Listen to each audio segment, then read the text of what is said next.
বিগত 2 সপ্তাহ ধরে খুবই অসুস্থ ছিল। আমরা আমাদের বাইরে মানুষের চেষ্টার সর্বোচ্চটুকু করে আমরা আমার বাকে মোটামুটি সুস্থ করে বাড়ি এনেছি।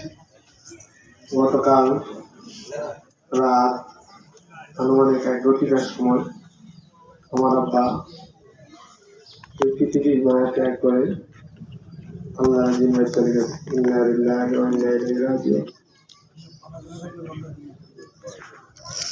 আমি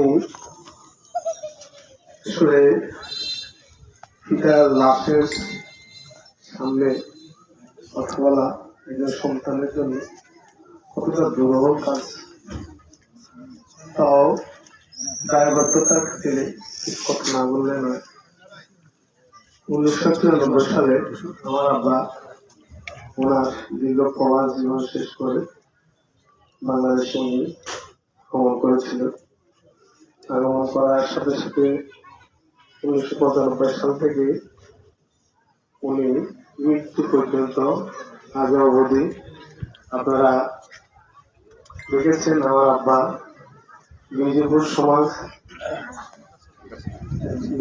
সমাজের সভাপতি, মুসলিম সভাপতি, এবং উনি দুইবার মেম্বার এবং ভারপ্রাপ্ত চেয়ারম্যান হিসেবে দায়িত্ব পালন করেছে।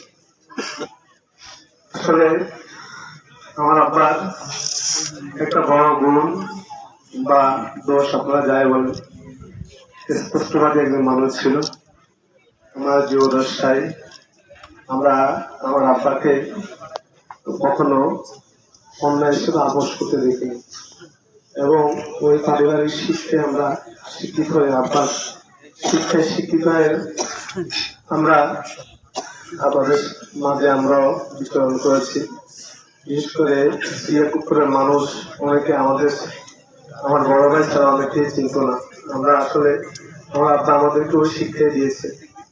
আমি বিজয়পুরবাসী, বিজয়পুর উত্তর সমাজ, দক্ষিণ সমাজ, দ্বীপতলা, চণ্ডীপুর, দেবরামপুর তথা নতুনবাড়িয়া কুপুর ইউনিয়নের সমস্ত ধর্মপ্রাণ মুসলমানের কাছে করজোড়ে ক্ষমা চাচ্ছি। আমার আব্বা দীর্ঘদিন 20-25 বছর বিচার থাকা অবস্থায়, যদি উনি আপনারা দেখেছেন বা আমরা দেখেছি, উনি ইনসাফের সহিত সাক্ষী প্রমাণের ভিত্তিতে উনি বিচার পরিচালনা করতেন।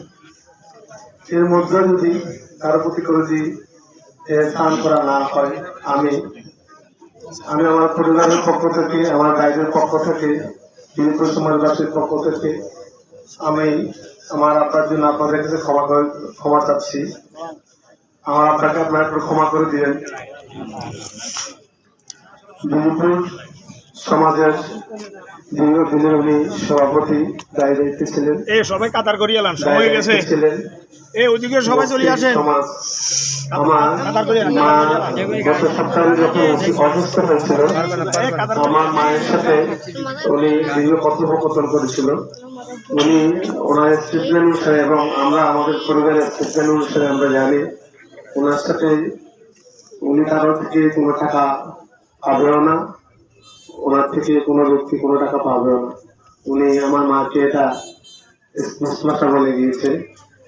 একটা জিনিস বলে গেছে আমাদের আমার আপনার দোকানে যিনি ডাক্তার আহমদুল্লাহ সাহেব, মনে হয় যে ওনার কাছে 2টা মেডিসিনের টাকা পাবে, সে টাকাটাও স্মরণ করে গেছে।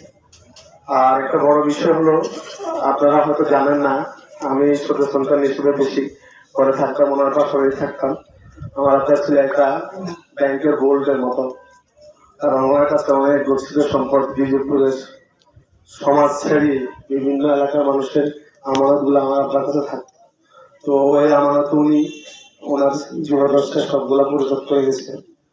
তো এরপরও মনের অজান্তে, আমার আপনার মানুষ ছিলেন না, মনের অজান্তে যদি কারোর সাথে কোনো লেনদেন জনিত কোনো কারণ থাকে, আপনারা জানাশোনা থাকেন, তাহলে আমরা 3 ভাই আছি, ওনার 3টি সন্তান আছে, আমরা আমাদের 2টি বোন আছে।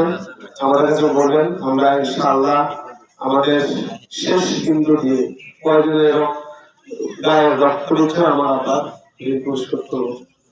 আমি আবারও আকুল আবেদন করতেছি, আমি কয়েকজন লোককে একটু কাছে রাখবো, সময় হয়তো 2 মিনিট বেশি হবে।